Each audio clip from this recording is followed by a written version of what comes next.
Halo, selamat siang. Saya dari ojek online serba bisa. Ada yang saya bantu?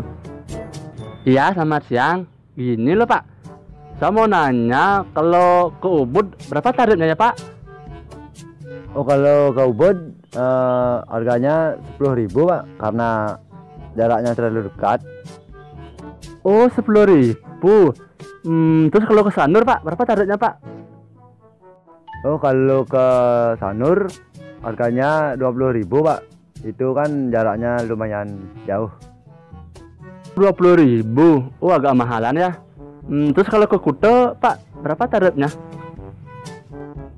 Oh, kalau ke Kuto itu harganya sekitar 100.000 nih Pak. Soalnya jaraknya udah jauh, udah belum isi macet lagi Pak. Jadi lama sampainya, makanya harganya lumayan mahal itu. Karena tergantung jaraknya juga.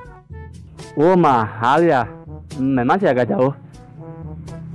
Kalau boleh saya tahu, sebenarnya tujuannya Bapak tuh kemana nih? Ke Ubud, ke Sanur apa ke Kuto nih? Oh enggak Pak, saya cuma nanya aja sih Pak. Rencana sih besok saya mau ngojek online juga. Makanya saya bertanya biar nggak salah saya dengan tarif ojeknya. Gitu Pak, makasih Pak ya. Leng lemon nih. Ternyata cuma mentakon kan ya.